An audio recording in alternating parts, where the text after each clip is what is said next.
Dr. Susan Koch, welcome. Today we're here to talk about the presidential nuclear initiatives, which were, of course, unilateral measures announced by President George H.W. Bush to reduce nuclear arsenals, ease tensions, and precipitate reciprocity on the part of the Soviet Union.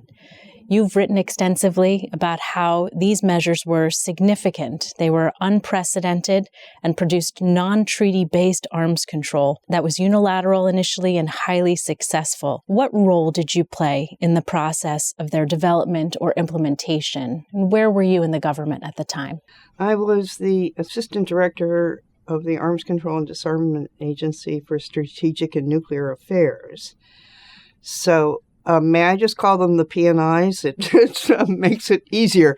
When the presidential nuclear initiatives were developed over 3 weeks in September of 1991, I had no role whatsoever.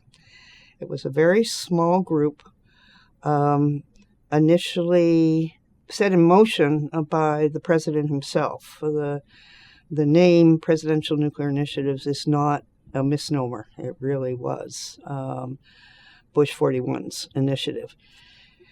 And the first group that developed the package was in the Joint Chiefs of the Joint Staff of DOD, and then a few people in the Office of the Secretary of Defense policy shop were brought in. I heard rumors. I asked the director of the Arms Control and Disarmament Agency what's going on, and he said, "Don't ask." He as the director of ACTA, was aware, if not directly involved. I became involved when, a week after the president announced the first PNIs, a group of us went to Moscow to. Our mission was to persuade the Soviets to reciprocate. Tell me more about that. How did that go? Well, it was a lot easier than we expected because we arrived on Saturday, October 5th. I'm sorry for the detail, but this was, we were going to begin our meetings with our Soviet counterparts on the Monday. Except shortly after our arrival, our head of delegation was called to the Ministry of Foreign Affairs and given the text of a speech that Mikhail Gorbachev, was then General Secretary, was going to give on television that evening, basically agreeing to almost everything we had asked the Soviets to do reciprocally. So we still met on the Monday, and probably into Tuesday and Wednesday, I can't remember. But it was to talk about implementation and data exchanges, that kind of thing. And I'm inferring that these were pretty agreeable conversations. Oh, they were very, very friendly. Yes. Great. Could you talk about what you think was driving President Bush 41 in the PNI decision process? It's both necessary, as we know from history, for high-level, presidential-level involvement to really drive successful arms control endeavors, but it can also be quite rare. Can you tell me about him personally? Well, I don't know if we've ever had another president who was as deeply involved with these issues. You know, given his background as CIA director, as ambassador to the UN, and I think just his own interests. After ACTA, I worked on his National Security Council staff, and it was extraordinary when the boss really is interested in what you're doing. It's a great motivator. But the specifics we had, of course, beginning with the fall of the Berlin Wall in '89, a time of continual cosmic change, or seismic is a better word, I suppose, in Central and Eastern Europe, and in the Soviet Union. And until then, in late August, you had the coup against Gorbachev with the hardliners who did not want to have the Soviet system loosened up. The coup, of course, collapsed within just a couple of days. But I believe President Bush was very concerned about, first, command and control of nuclear forces. Because during the coup, Gorbachev was under house arrest at his dacha in, I think, Crimea. And I don't know that we know to this day what the command and control arrangements were during those few days. And it was very clear that the Soviet Union did not have long to exist. As it turned out, it was, 3.5 months, or not quite 4 months after the fall of the coup. And if the Soviet Union fell apart, another great concern is what happens to the warheads outside of Russia. You had, our estimates are rough. I have heard that Ukraine, upon independence, had 4,400 nuclear warheads. And to give you a sense of scale, we now have about 3,400. So it was huge. Belarus had 1,000 or so, and Kazakhstan around 1,500. So those two, the command and control and the danger of nuclear proliferation coming from the likely fall of the Soviet Union. And you feel President Bush understood these threats acutely as a result of his background in intelligence, for example? Yes. He also had the most extraordinary national security advisor at his right hand in General Prince Scowcroft. So they were quite a pair. Let's talk about the significance of each of the categories of reductions announced in the PNIs. There were tactical nuclear weapons. Some of the initiatives affected strategic nuclear weapons, and then still some affected nuclear alert status. Could you talk about the significance of, say, the tactical nuclear weapons reductions and eliminations? We should mention that implementation was not what we hoped for from the Russian side. It first ran smoothly, and then it did not. We eliminated all of our ground-launched short-range nuclear forces. The Soviets and then the Russians undertook to do the same, but they didn't. Fully. They did some, but we also, the United States, removed all nuclear weapons from naval ships except for submarine-launched ballistic missiles. So mostly cruise missiles, the nuclear Tomahawk cruise missile, all removed. Half were destroyed and half put in storage. Ultimately, under the Obama administration, those in storage were also destroyed. Very little change to air-delivered short-range systems initially. So the first PNI was September 27th, 1991. In late October, NATO agreed to do, as I recall, the word was substantial reduction in air-delivered weapons. And then publicly it was said that that meant about half. So because of the PNIs, and to this day, our only short-range systems deployed now in Europe are air-delivered weapons that are a small percentage of what they were 30 years ago. And on the strategic nuclear weapons front, the U.S., through the PNIs, canceled planned modernization programs for ICBMs, for example. Could you talk about that? Well, now, some of that, I think, was another factor behind the PNIs was political reality. our NATO allies were not much interested in modernizing our systems on their soil, given the end of the Cold War.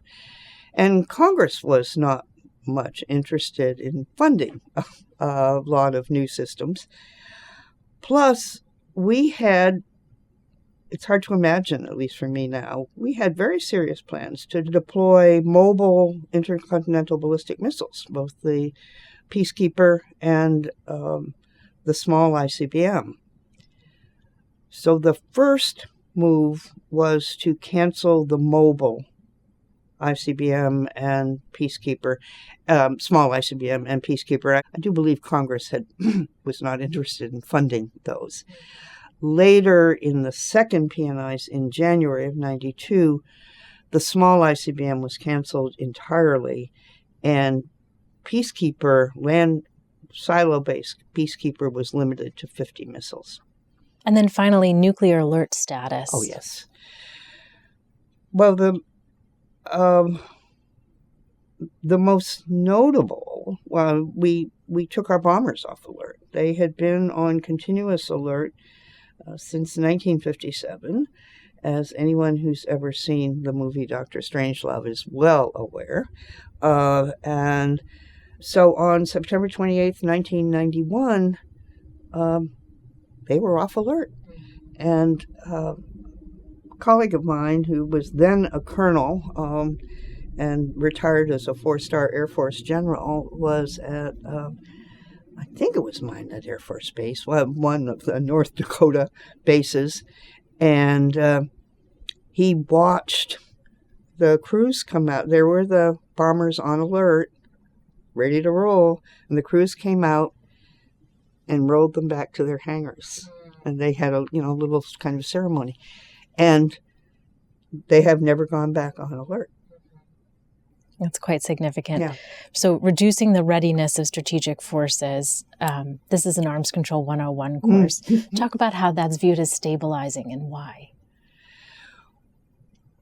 Well, I'll go back to Strangelove. There's always the possibility of an accident. And also, it's a very visible signal to to everybody. I actually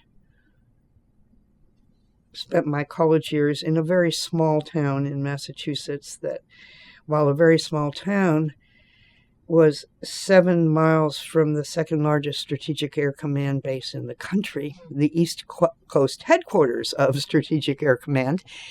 And, the B-52s were in the sky all the time because they were on alert. It was constant.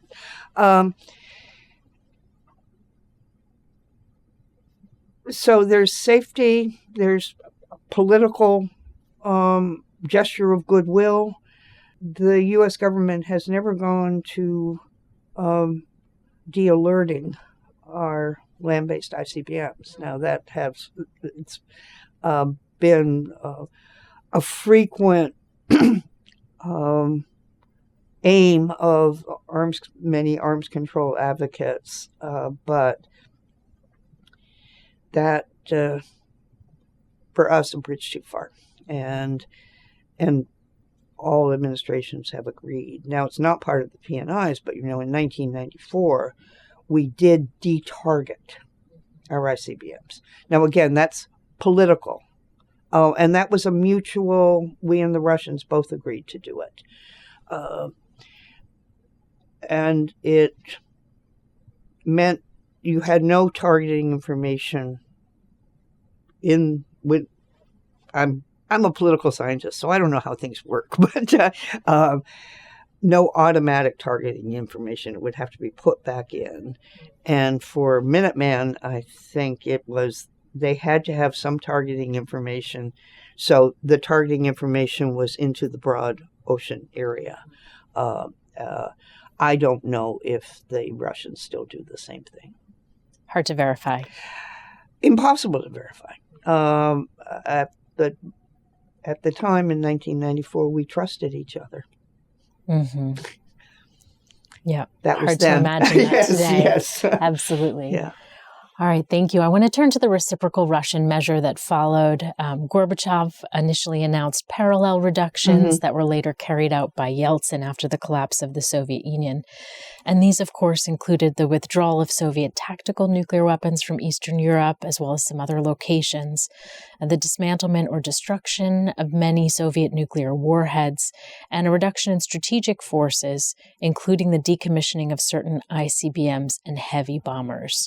This expectation of reciprocity worked out pretty well, at least in theory, in the announcement of it. Can you talk about the U.S. government's reaction to the Soviet announcements? We couldn't believe it. The reciprocity was a last-minute add to the PNIs.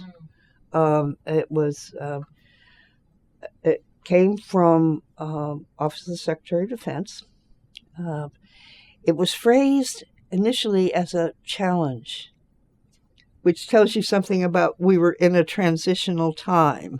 The word challenge was dropped quite quickly, but certainly we did not, those of us, who went to Moscow a week after the announcement to try and persuade them to do something, we had very low expectations. And, we were flabbergasted, pleasantly so. Yeah. I'm glad that we didn't know at the time that they wouldn't be. They were really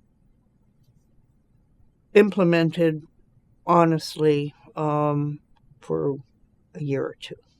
By the Soviets? Yeah. And by the Russians. Yeah. That's fascinating about it being the challenge or the reciprocity being a last-minute add-on. I didn't know that. And then, I'm sorry, too, I at least found it wonderful reading the transcripts of the Bush-Gorbachev discussions of the PNIs before they were announced, where actually the two of them worked out the language that Bush would use that night to describe the Soviet reaction, which was, and I don't have it in front of me and I haven't committed it to memory, but it was basically General Secretary Gorbachev said, his government needed to discuss it, but their initial reaction was positive, or words to that effect. And it's so funny to read the transcript, and then you have the transcript of the speech.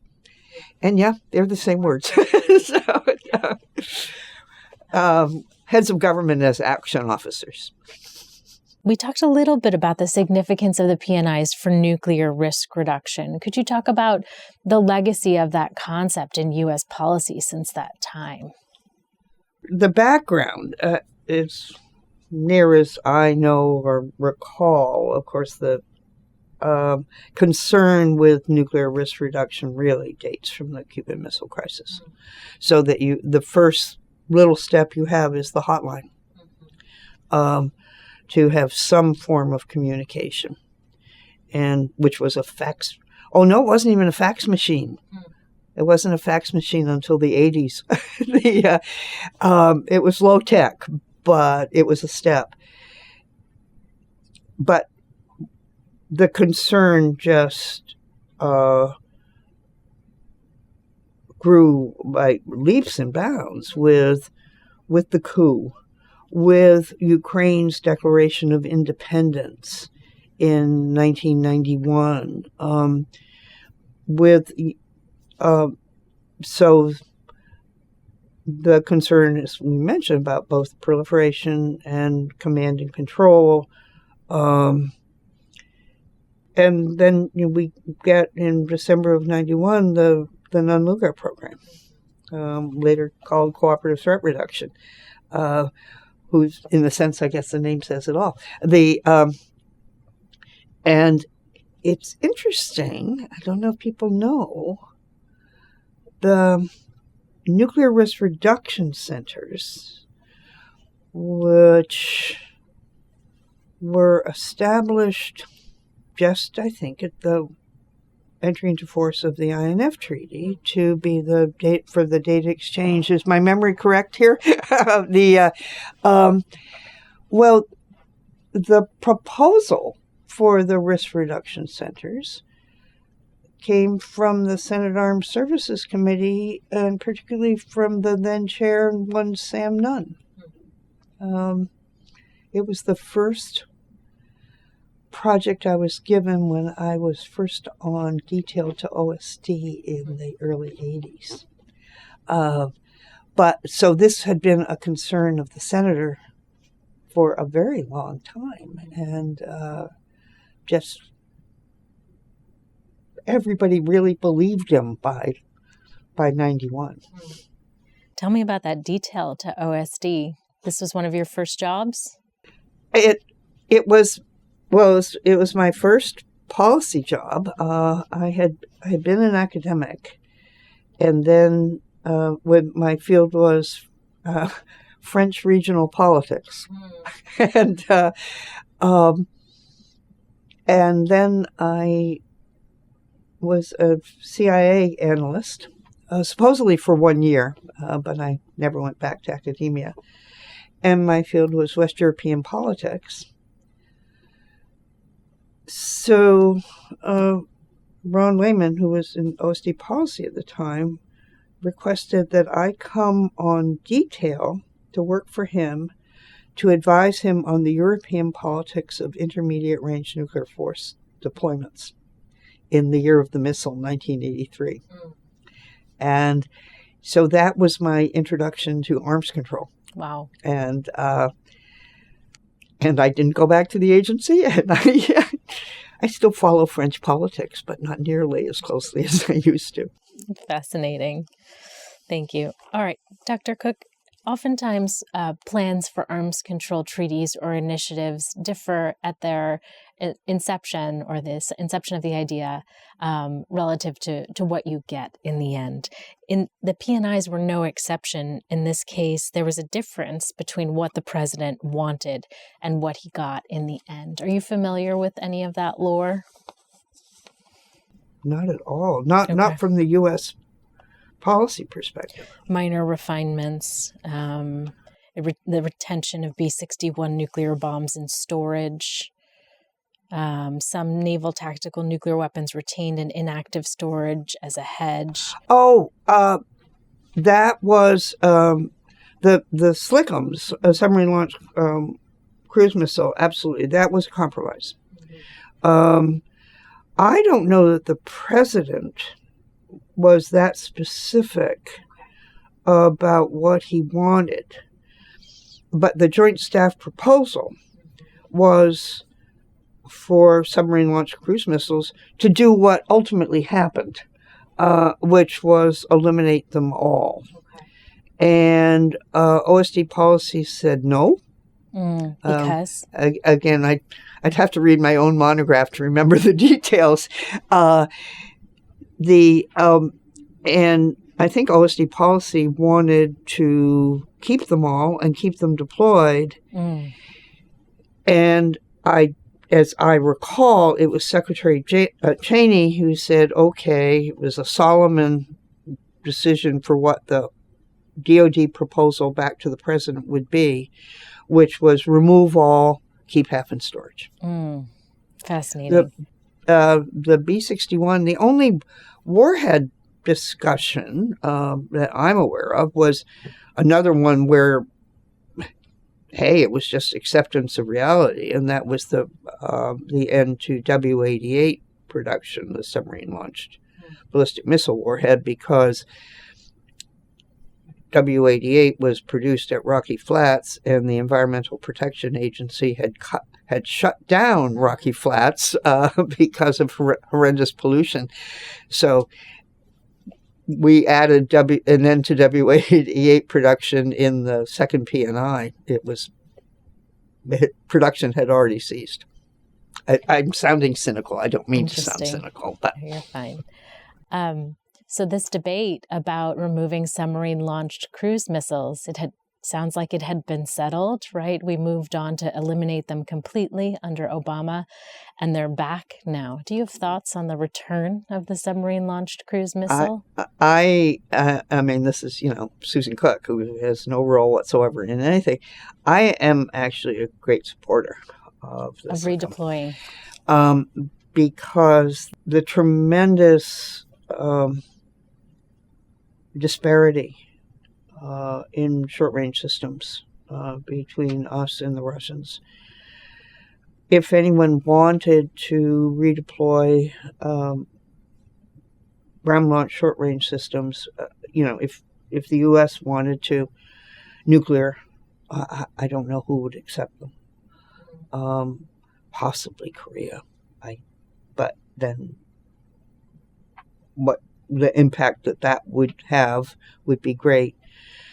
Where Slickum can be anywhere without its knowledge of its location. So for extended deterrence, I think Slickum is quite important at a time when our extended deterrence commitment is subject to question. The Navy wasn't too fond of Slickum then, and they aren't now. No one understood. Do you have thoughts on that? If I could think of an alternative to reinforce our extended deterrence capabilities, and from an arms control and proliferation standpoint, everybody forgot that extended deterrence was one of the key pillars of the NPT at the time it was signed. But unfortunately, in recent years, we have had cause to be reminded of that. Absolutely. I want to pivot a little bit. We talk a lot in the field of arms control about the need for formal treaties with provisions for verification. Was verification not an issue here? Were there concerns about verification of the Soviets' announcements? Not at all. And the presidents had signed the START 1 at the time it was START 1, and it just became START Treaty just 2 months earlier, in July of 91. The INF Treaty of a couple of years before, of course, was 500-kilometer range, and between 500 and 5,500. We did not know how we could verify short-range systems. And I don't think we were worried. We were ready for the kind of intrusive verification that would be required. Views started changing in the 90s, particularly with the kind of access we had under CTR over time. But so we just couldn't imagine ability to verify, but thought, and we were right for a while, that the Soviets and then the Russians agreed with us about how important it was to, in the first place, of course, they always agreed to get the short-range systems out of Ukraine, Belarus, and Kazakhstan. Well, Ukraine and Belarus, Kazakhstan had almost none. And it seems quite clear Ukraine and Belarus agreed to transfer, that their shorter-range warheads would be transferred to Russia in May of 92, and it seems quite clear that the PNIs were essential to that. Because they had confidence that by doing that, they were not just strengthening the Russian arsenal. Terrific.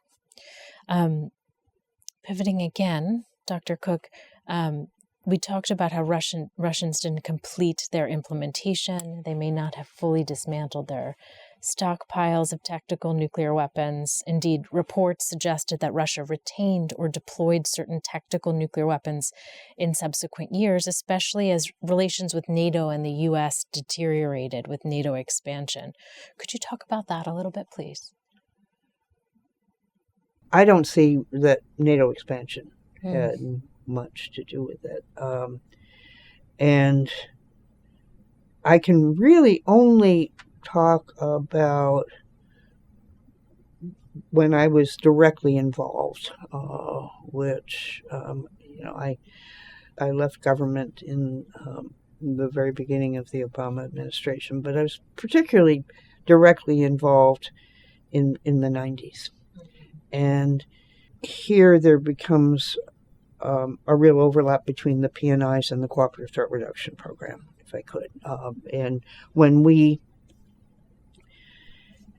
first discussed non-nuclear program with the Russians in January of 92, just PNI time as well, and real concern about command and control.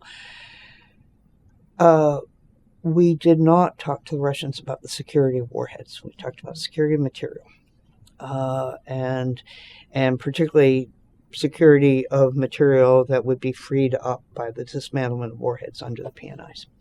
But we thought it was a bridge too far to talk to them, way too sensitive to talk about warhead security. They came to us in the summer of 95. And because by then we had been working together very well, trust was building up. And it was the head of the 12th Main Directorate of the Ministry of Defense, the part of the ministry responsible for warhead security, one lieutenant general named Yevgeny Maslin, came to us asking for help with warhead security and saying, quote unquote, because you're not the enemy, proliferation is. Wow. And Yevgeny, bless his heart, believed that to the end of his life. It was great. Those were great times. I'm glad we didn't know they wouldn't last. Yeah. But the 12th Main Directorate, starting with Maslin and then his successors, very concerned about warhead security in general. And it wasn't, I'm trying to think, because they wanted some new storage sites. And we talked, and they wanted us to help with the security for those new storage sites. And the more I think about it, this was the late 90s by then, and we were kind of wondering about why are they putting these sites there. But there was never any hint of the concern about NATO expansion. There's a lot of noise in the air about how opposed the Russians were. I sure never heard it. You didn't experience it, yeah. Not at all. And that's why I brought up what Maslin said. And now, beyond expansion to include the former DDR, East Germany, you don't have the addition of new members until 99, probably. So, but it was pretty obvious what was happening. We had Partnership for Peace, which was really a training ground for new members, and the Russians were involved too. It wasn't a source of tension, not in my world, at least. Interesting. And Dr. Koch, for you, what would you say, looking back on it, is the ultimate lesson of PNI? That's hard. That's hard. An easy question is, do I foresee a return to the PNIs, something like the PNIs in the future, or finish what we started? That would be good. And I can't foresee that. Although I think if there's one thing I've learned in being in this business since, 1982 or 3, never say never. Because certainly in the 80s, it never occurred to me, we were being told that, hey, we were asking for extensive verification for the INF treaty because we really didn't want the treaty. And we knew the Soviets would never accept it. Well, guess what? So never say never.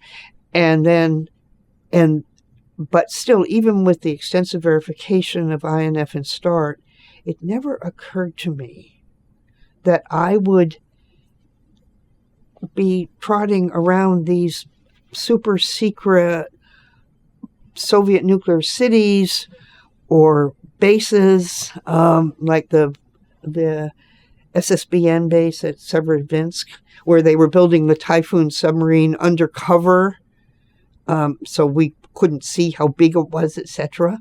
And then we had a non-Lugar project to cut up the Typhoon. I never ever thought that would happen, and during those days, I never thought we would be where we are now. So maybe it can get good again. Yeah, striking how much the world can change, and hoping it changes for the better. I want to shift a little bit to talking about PNI in the context of the arms control momentum that had been building. PNI, in a way, built on the START Treaty and led to, or PNI 2 then led to START 2. Could you first talk about your role in all of these initiatives? And second, talk about the value of this kind of continuum or momentum in the arms control process. Well, I think there's no question about the momentum. I started out, first I was an action officer, and then I still in the later 80s was principal director for nuclear forces and arms control policy in OSD, and then I went to ACTA. So I became, I had a seat at the table as opposed to against the wall. But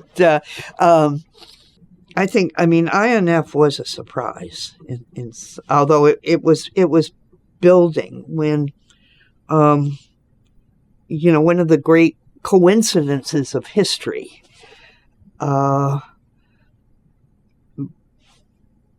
because recall that when we started deploying INF missiles in late 1983 in Europe, the Soviets walked out of the INF negotiations and the START negotiations, assuming we would say, "Oh, well, we're sorry, and we'll stop.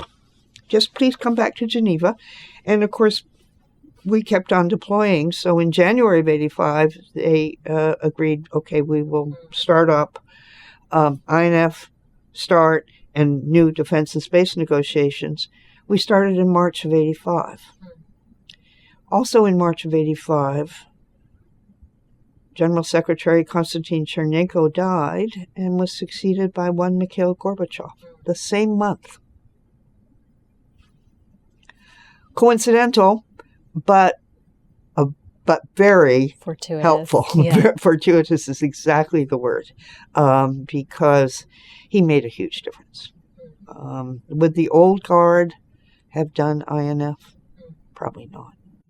So you have this really intense and cumulative process of arms control that's largely personality driven. Or leadership driven. Leadership driven was very important, very, very important. Yeah. But also there was just a lot of, detailed work. Yeah. When I think, the details of the INF and START verification, because we didn't trust them 1 inch. So we had verification measures about inches and meters. Really long protocols in the but you really have, you have INF and then you have START. You now also have teams on each side that also work together. When we arrived in Moscow in October 1991 to talk about PNIs, they were the same people we had worked with on START and INF. So we all knew each other.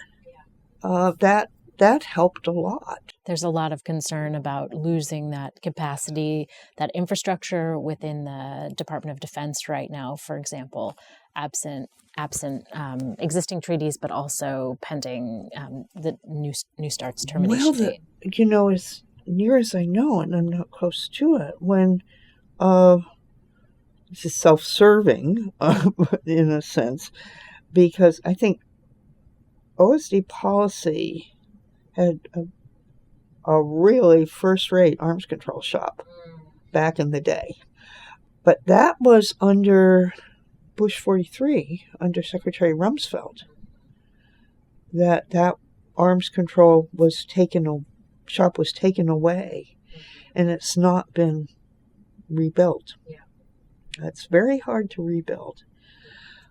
And I think, even from my perspective in ACTA and then on the NSC staff, the arms control people in OSD were good. And then they can thank heaven that CTR, Nunn-Lugar, was put in OSD, which I assume was first done because of money. You realize, Nunn-Lugar started with a $400 million authorization and no appropriation. So Secretary Cheney agreed to take $400 million out of Hyde, out of the DoD budget, for the first 2 years of the program. But not only did they have the money, they had people. Mm-hmm. And you had the arms control inspectors who had been on the ground and knew the ground and knew, people at the Soviet bases. Yeah. So it was very important. A lot of value in that. A lot of value. Yeah. Well, my last question, I guess, would be, what pearls of wisdom do you have on arms control treaty negotiation? Are there any best practices or processes or, I don't want to say tricks, but ways of progressing negotiations that you've discovered throughout your career? One of the greatest advantages, but we don't have it now, so I hesitate to mention, is this concept of team building, which I suppose I may have experienced. This is now personal anecdote time, if that's okay. For no good reason, our first cooperative threat reduction umbrella agreement, which was required for all the rules of the road for the program, signed in June of 92, had a 7-year, this was with Russia, had a 7-year duration. So it was due for renewal in June of 99. The finance ministry said, we want to be able to tax your CTR assistants. The Interior Ministry and the FSB said, we don't want your audits and examinations of the work going on. Ministry of Justice didn't want privileges and immunities for our CTR workers. And I was facing a Republican majority Congress, which would kill us if we gave up any of that. My lawyer and I started meeting with a colleague from the Russian Foreign Ministry, the Ministry of Atomic Energy, and the Ministry of Defense, our partner agencies. And they worked out a proposal, a very creative proposal. See if we could live with it. We could live with it. And they would try and sell their ministers on it and have their ministers take it to the cabinet and the president. It worked. We were last minute signature. We actually had to change the time of day that the agreement would expire. I'm not kidding. But that was, you just worked together. Yeah. It took decades for those kind of relationships to develop. So you can't expect to start them. But I guess just, being open to compromise, being open to trying to find ways around where both sides' interests could be accommodated. Does that mean not letting suspicion and mistrust creep in? Well, Reagan was right about trust but verify. And unfortunately, trust, it's going to be a hard time for trust to be rebuilt. Yeah, it's going to take a while. On both sides. Yeah, absolutely. You've said that you're particularly proud of the START II treaty or your work on it. Is that your proudest accomplishment? Well, no, I wouldn't say I was proud of it. It's my favorite treaty. Your favorite treaty. Why is that? I worked on it from the NSC staff perspective, so I was involved in some of the final big deal compromises. Well, it was, particularly look at where we are now. The core of START 2 was first to, reduce overall warhead levels from well below START 1 levels, but most important, to get rid of MIRV, multiple independently targetable reentry vehicle ICBMs, because we had long believed they were destabilizing. The Russians bought it. They agreed with us that they were destabilizing. I remember having a conversation around 2015. 2015 with a Russian former colleague, and we were at a conference together, and I said something about, demerving was a good idea all those years ago, and it's still a good idea. And he just nodded. It was not the position of his government. And it was amazing how, START 1 took a decade. START 2 was basically proposed in January of 92, January 28th, 1992, and it was signed on January 3rd, 1993.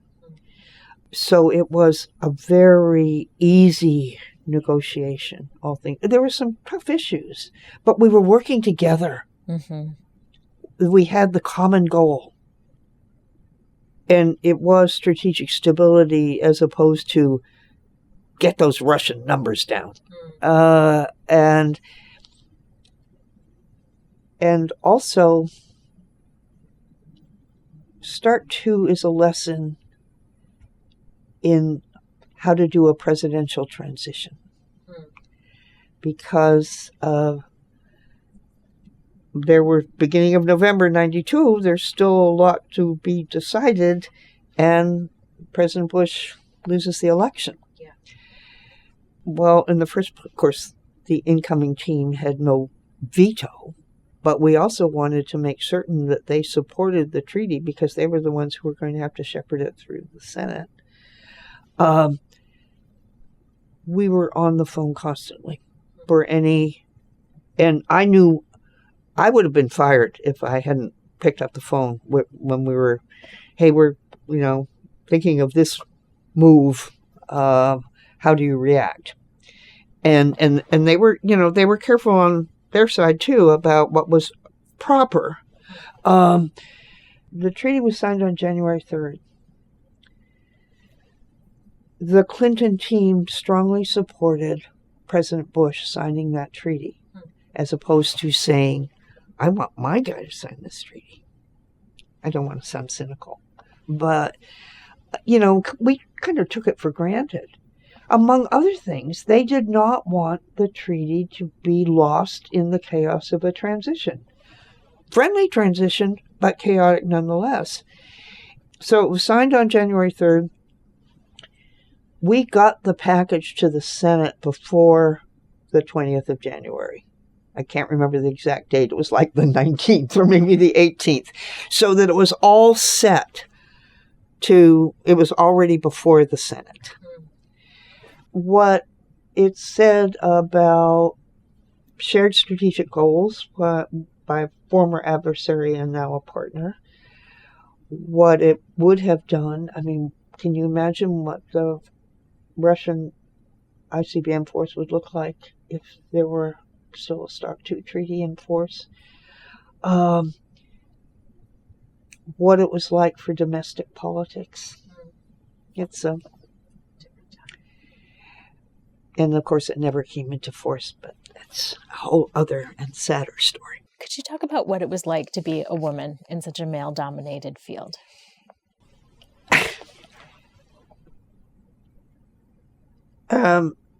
It was a joy compared to what it was like being the only woman in a 30-person academic department.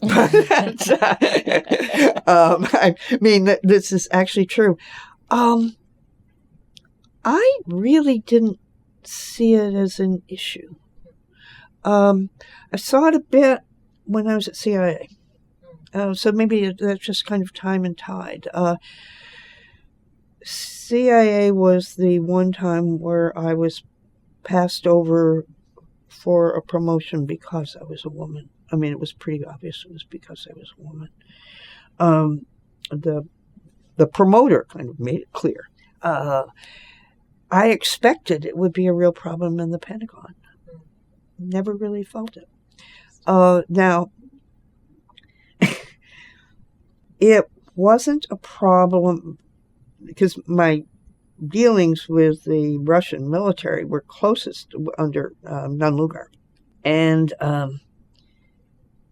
I think I was kind of an honorary man because I had money, and this is embarrassing to say, and also because at the time I smoked.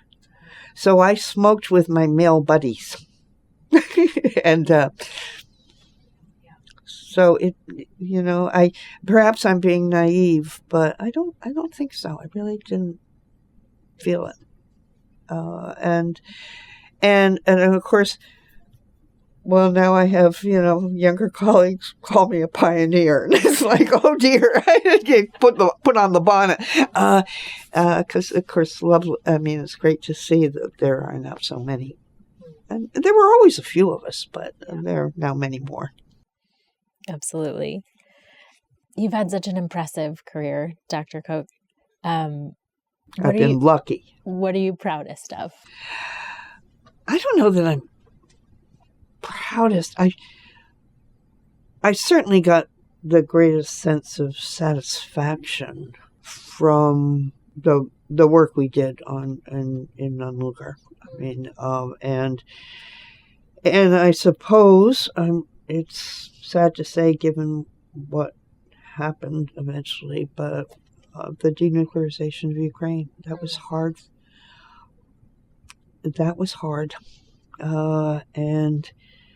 And actually, I'm one of those people who say, thank God, because I cannot imagine what it would be like if Ukraine still had all those warheads and all the fissile material. It took many years later that they got rid of their fissile material. That feeling of making a difference was very strong.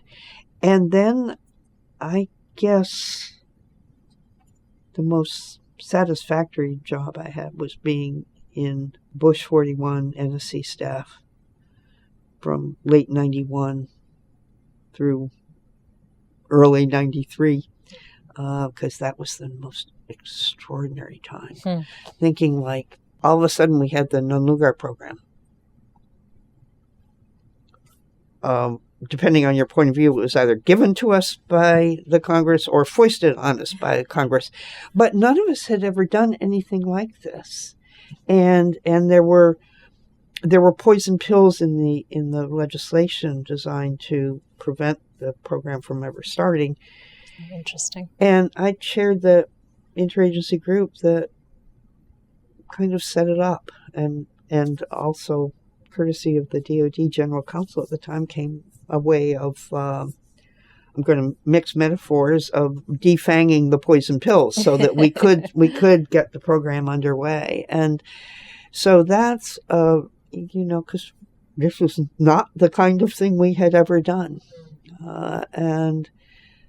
And that was exciting, and Start 2 was exciting. And by the way, in our spare time, we did the Chemical Weapons Convention, because that was signed in January of 93 as well. We didn't get any sleep, but it was very rewarding. And that's for me what this has all been about, was the sense of making a difference.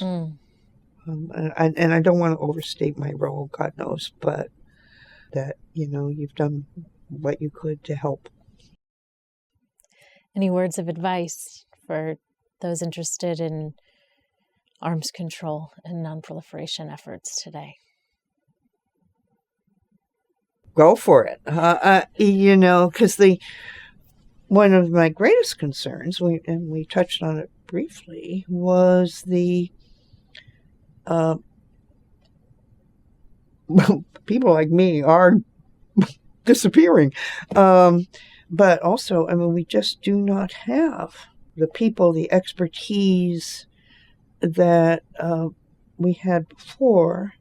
And the thing is, I think I'm an example of somebody, you can, on-the-job training can happen. That's one of the things I found most rewarding in my career was my ability to change issue areas, but gradually, so that I always had a bit of grounding. But, I never thought I'd do arms control. And when I was doing arms control, I never thought I'd be concerned about Iran and North Korea, do more proliferation than not. And those are real opportunities. And I just hope the system can recognize that this is really important, and it's not just a thing of the past. And my only other advice, other than be lucky, is take a risk. One of the first jobs I took was the safe job. It was also the worst job I ever took. And every job since then was risky and worked. So a new issue area, a new domain. Yeah, exactly. And so all the more satisfying because of that. Yeah, absolutely. Well, thank you so much. I've learned so much today. I've thoroughly enjoyed I hope I haven't talked too much. Conversation. It's been fun. Do you have any additional questions? No. Okay. Wonderful. Thank you. Thank you. Thanks for what you're doing. This is, speaking of keeping the fires burning, or whatever the appropriate analogy is. The project moving forward as best we can. Well, thanks for asking me. It's been great.